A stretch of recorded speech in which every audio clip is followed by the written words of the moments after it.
Good afternoon, and thanks for joining us. The Federation of Sovereign Indigenous Nations is denying a number of allegations from a recent federal audit. After weeks of silence, the FSIN released a 10-page document responding to each allegation from an Indigenous Services Canada audit, which questioned more than $34 million in spending. The FSIN says it categorically rejects the suggestion there was a lack of documentation. It also says it hasn't been provided the full report and is only working off the summary posted on the government website. The FSIN alleges KPMG, who performed the audit, gave only 10 days to respond to a list of 717 questions and data items, which it took 10 weeks to review. A Saskatchewan fire chief says fire departments are increasingly being called upon to manage homeless encampments. The Saskatoon Fire Department says it's been trying to address the issue for months. North Battleford Fire Chief Lindsay Holm recently returned from the Canadian Association of Fire Chiefs Conference in Winnipeg, representing Saskatchewan. He says cities across the country are experiencing the same challenges as Saskatchewan. He says a lot of resources are being dedicated to addressing encampments. We also had some good discussion about federal and provincial funding for our organizations, just to be able to mitigate some of the issues that we are having, because it does take a considerable amount of staff time to be able to deal with homelessness and encampments in particular. Holmes says part of the issue is that people living in encampments need alternative options and access to safe, low-barrier places to stay. Events were held across the country in recognition of Truth and Reconciliation Day yesterday. Just outside Saskatoon, the importance of keeping Indigenous culture alive for future generations was highlighted.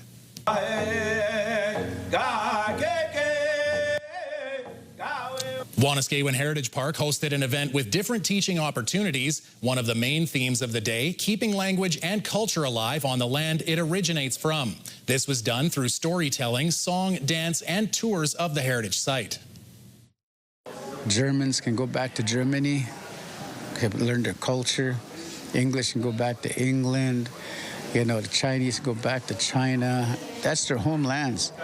Here, once it dies, our languages, our culture, our songs, our dances, our ceremonies, then there's no place to go. This is it.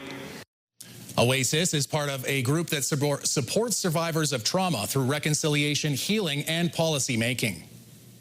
And in Saskatoon, Indigenous dancers from across Canada and even the United States gathered at Saskatchewan's largest Reconciliation Day powwow.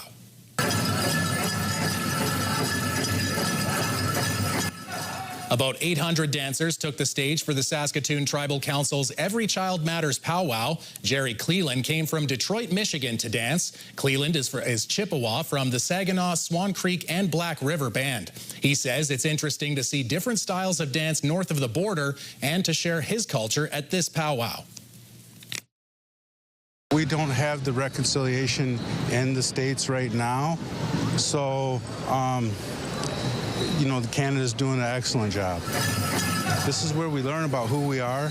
You know, like I say, we're all sharing with each other. As Native people, we're sharing who we are. Saskatchewan Premier Scott Moe was also in attendance, walking alongside Saskatoon Tribal Chief Mark Arkand, who says seeing Indigenous people and non-Indigenous people come together is a key part of reconciliation.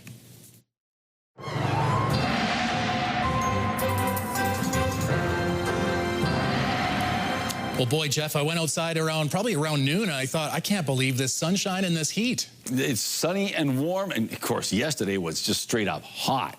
But today, above seasonal temperatures again, John, and it's going to be staying that way, but incrementally getting colder, and then we got at least one really cold day this weekend, but we'll talk about that later. Let's take a look at our satellite and radar shot here, keeping our eye on some of this active weather moving through Alberta, impacting parts of northern Saskatchewan, and right now we do have a cell that's slipping across the southeastern corner of Saskatchewan and southwestern Manitoba. There's also some activity in southeastern Manitoba as well, so there's still some active weather out there, but once again, temperatures on the warm side of seasonal. Talk about the numbers later on. The minimum wage has been increased in Saskatchewan today. The province has increased the minimum wage to $15.35 an hour. That puts Saskatchewan ahead of Alberta, which now sits at $15 an hour. The province says it calculates the minimum wage using an index formula that gives equal weight to changes to the Consumer Price Index and the average hourly wage for Saskatchewan. In 2007, the minimum wage was $7.95. About a third of our members say that they will cut back on hiring younger, less skilled workers in those entry-level positions. So ultimately, it does harm younger workers and those that in entry-level positions. And so we've actually been advocating for a differential wage for that kind of sector of the population. We've been asking, similar to Ontario and Alberta, they offer a youth minimum wage, and that's something that could be considered to help. The full conversation with the CFIB is available on our website. Saskatoon's Midtown Mall is reporting a record sales year. The mall's general manager says sales are up by 11% from last September, while foot traffic is up by nearly 4%, totaling 4.3 million annual visitors. Ferris says the boost is partly due to 3 new stores in the mall and some other stores renovating or relocating. She says the closure of Hudson's Bay has not significantly impacted sales. I think we're holding pretty steady on our own. Certainly the Bay, had its own, customer base, and they will be missed, but we do continue to trend positively. She says she can't comment on the future of the Hudson's Bay location, but says there are plans in the works. Rafferty Dam near Estevan is receiving $15 million in infrastructure upgrades. The main focus is repairing the drainage system near the spillway, which will improve functionality during high flow times with a cost of $10 million. $2.5 million will be used to improve the diversion channel from Boundary Dam, which will help maximize water capture rather than the water flowing into the Souris River. Another $2.5 million was provided to the RM of Estevan to narrow Rafferty Road, which was initially built wider for construction of the dam, but it's costly to maintain. The dam has been around for about 30 years, and so with any major infrastructure, upgrades need to happen to make sure it's safe. And so we recognized after the 2011 flood that some improvements needed to be done, and so that's why, as I said, about 5 years ago, we put in a plan to study the rehab of all of our major structures, and this being one of them. Construction should finish this fall, and it's expected to be ready for spring. After the break, we will check in on fall programming at Prince Albert's newest leisure center. Jasmine Pelche finds out what's happening and when.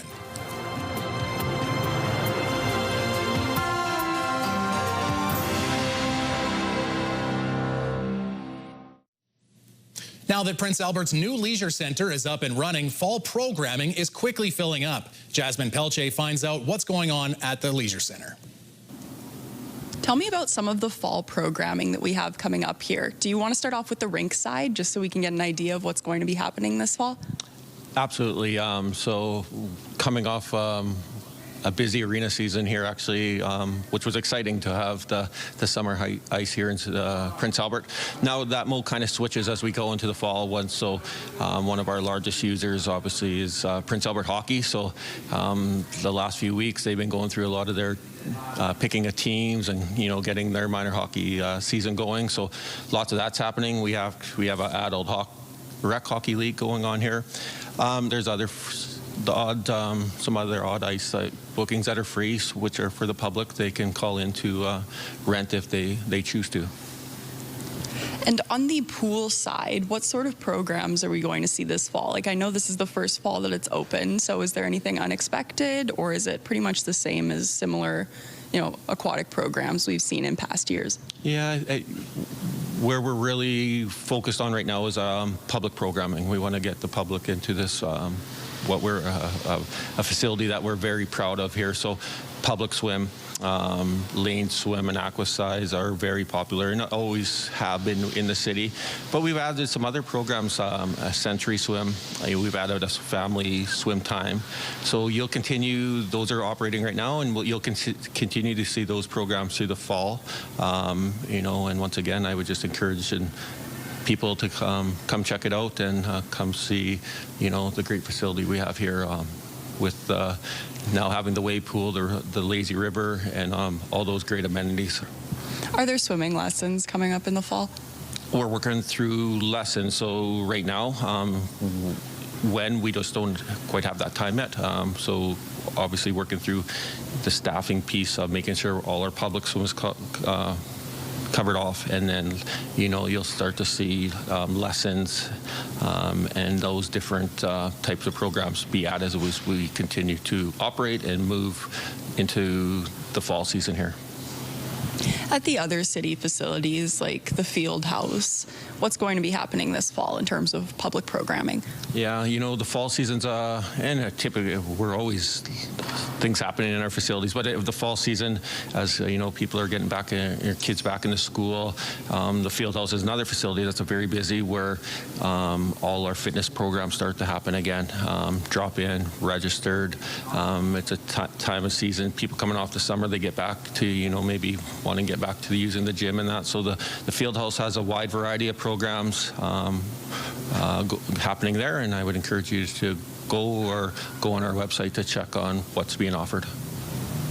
Are there any facilities that we didn't discuss that might have some interesting programming that the public could check out?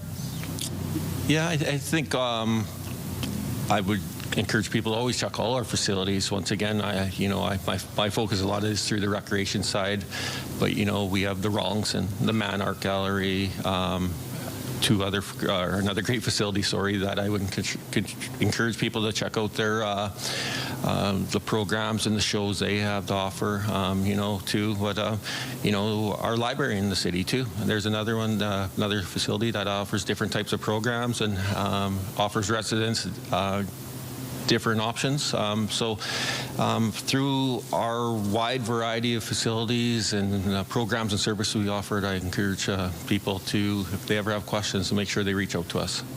There's options for every different kind of member in the community, is sort of what you're saying? I think that's our goal, is you're trying to, reach and provide services, for obviously, I'll use the word youth, right through obviously to making sure the seniors in our community have different options they can take part in. Thank you for giving me a good idea of what's coming up this fall, and hopefully there are enough opportunities that everybody can find something to do. No, thanks for the opportunity to meet today. Once again, the best place is go to our website. All our programs and services and all the information about our facilities are there. And then if not, if you can't get it there, make sure you're calling directly to each facility. And we have great staff who will be able to help you out. Thanks. When we come back, Jeff looks at the weather forecast and later a major milestone for 2 Saskatchewan Roughriders.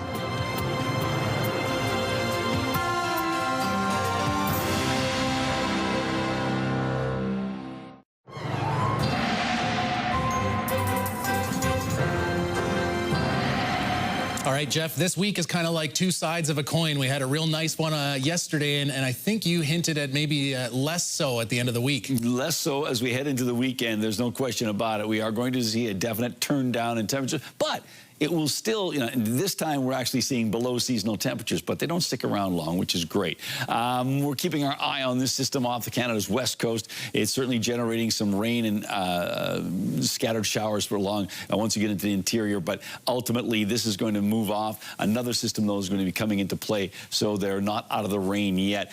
Some of that moisture making its way into Alberta and Saskatchewan as we make our way into Thursday. I had to think about that. One day yesterday.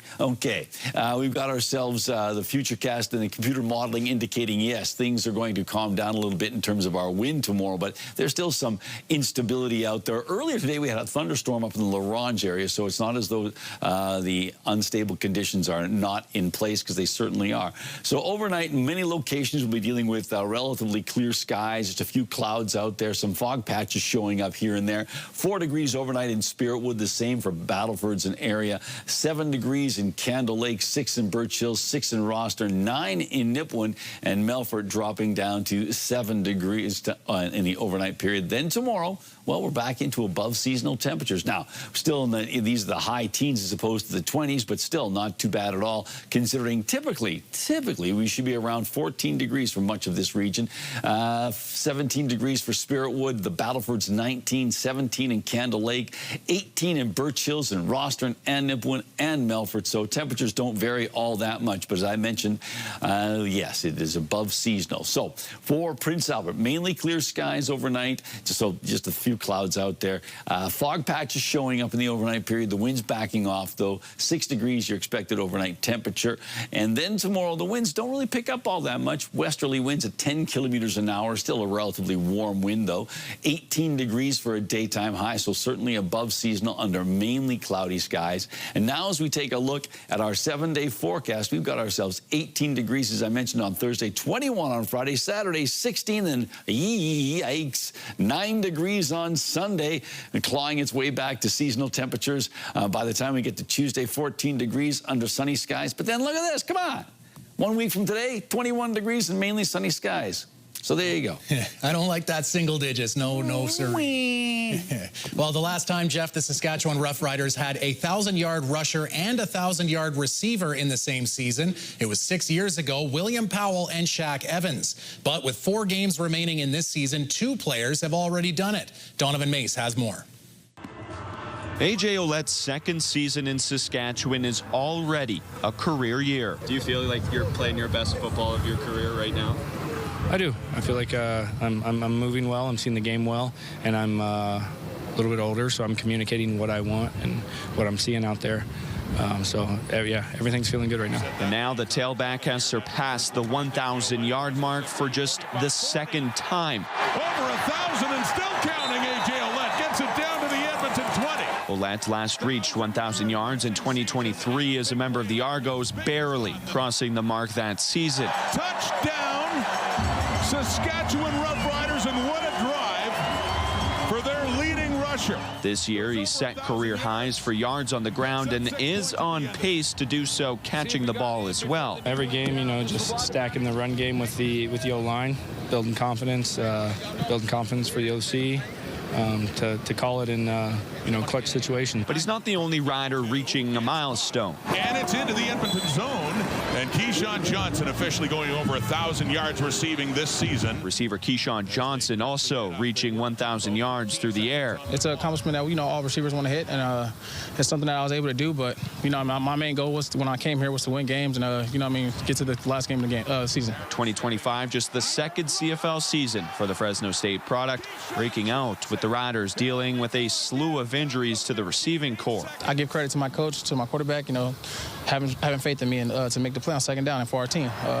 And I take pride in that. Nothing gives me as a quarterback more happiness than to see AJ get a lot of rushing yards and see Keyshawn hit that milestone. Now, with still 4 games remaining on the regular season, the Riders could have yet another receiver join Johnson in that 1,000-yard club, with Dante Myers just over 100 yards away from also crossing that mark.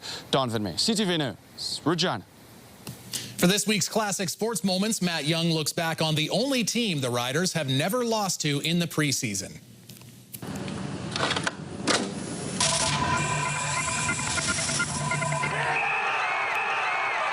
There is only one time in history the Saskatchewan Roughriders have ever faced an American team in a preseason game.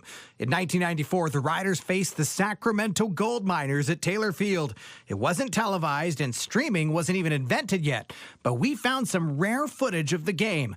Back then, U.S. teams in the CFL did not have to have any Canadian players. But that didn't bother U of S Husky Dan Farthing, who torched the all-U.S. players secondary of Sacramento. The Rider defense also gave quarterback David Archer a tough time in the backfield. Mike Saunders solidified his spot as the #1 running back, and Tom Burgess and Ray Elgard would head into the season as starters for the Riders. Saskatchewan won the game 19-4. Of course, the Gold Miners remain the only team the Saskatchewan Roughriders have never lost to in the preseason, and they haven't faced an American team in the preseason since then. And if you want to check out more classic sports moments from the days of Wilco and Wood Finish televisions, you can check them out on our website. Do you have a community event you would like to promote? Or maybe you'd like to draw attention to your organization. Let your local CTV station help you spread the word. Contact us at 306-922-6020 or email panews@ctv.ca. You can appear on CTV Prince Albert's News at 5 and get your message to our viewers.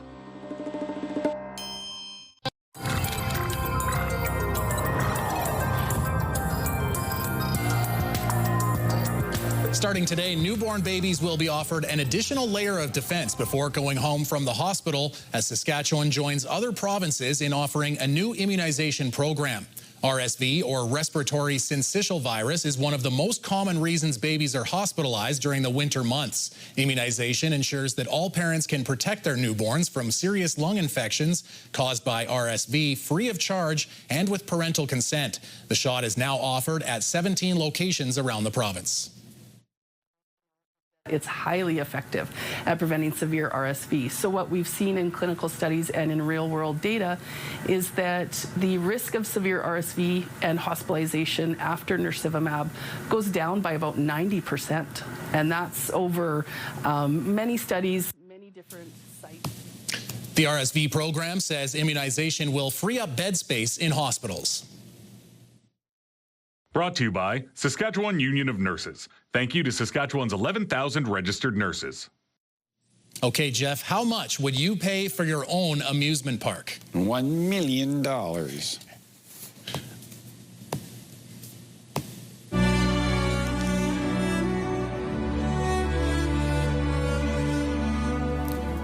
Well, you overshot by a bit. How about $55,000? This abandoned amusement park and resort in Newfoundland comes with everything. It's got a shop, a pool, train, Ferris wheel, and more. Maybe a bit of a fixer-upper, as you can see. It might have doubled as an art gallery for the spray painters, but still nonetheless a good deal.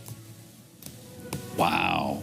Not bad. And there you go. $55,000 is all they're asking. Boy, I mean, outside of the spray paint, that is actually an incredible spot. Even the pool could use a little sprucing, but that looks like a pretty awesome spot. It does look like an awesome spot, and it's just sort of sad to see something like that, you know, just obviously didn't get the traction. So fallen into disrepair, but one man's trash is another man's treasure. So somebody is going to spruce that bad boy up. Yeah. I just know it. We'll see. We'll see.